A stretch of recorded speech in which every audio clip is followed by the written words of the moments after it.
Daryl, you've long been one of the biggest supporters and advocates of the D-League. Tell me a little bit about how much there is to take away from the showcase as a whole.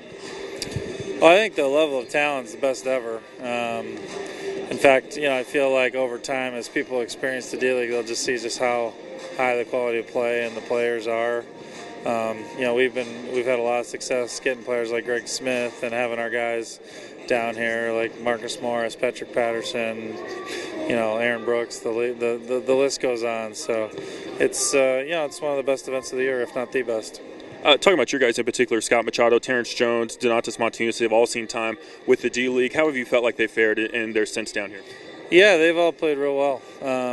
Scott unfortunately had to release today, but he played very well for us. And Terrence and Donatas, have been some of the better bigs in the league this year.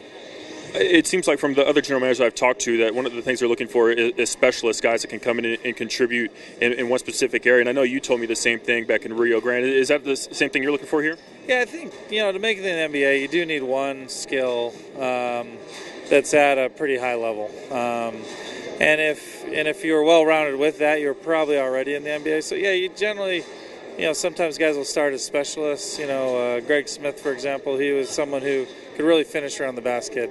And then we were hoping he could round out his defense and his rebounding, and he's really done that in the NBA, and that's why he's panned out. So, yeah, we do like to see a guy who, at least has one thing that is NBA quality. With where things stand with your roster right now, could you see yourself maybe adding somebody who's here at the D case? Well, right now we got 15 guys, so I think probably not. But you never, over time, through trades or whatever, you might free up a roster spot. Well, trades are starting to be hot and heavy with rumors going around. What is y'all's approach as the February 21st deadline approaches? Well, we've been aggressive. I think we're going to be a little more stable now. We were aggressive until we got an all-star to build around. We feel like we have that with James. So now I think you'll see us be a little more stable, build around James, and obviously we're going to stay aggressive to improve, but probably won't see as much turnover as we've seen in the past. Is it safe to say with how well he's played that there's less pressure on you guys now at the deadline than there would have been otherwise?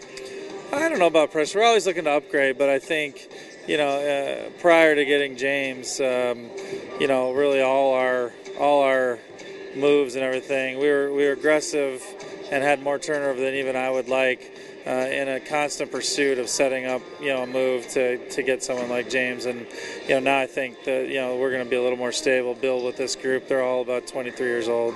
And the final question I had for you, Kelvin Sampson was running the team for a long time while Kevin was out, and then his name surfaced with the Brooklyn Nets being a potential candidate for them. What were your thoughts on Kelvin, and do you feel like he's a guy that may not be an assistant for long? Yeah, I think he's for sure a head coach in the NBA. Obviously I would have been thrilled for him if he had left, but it would hurt the Rockets this year. So, I was disappointed for him, but obviously for the Rockets, he's been really important to how successful so far we've been this year.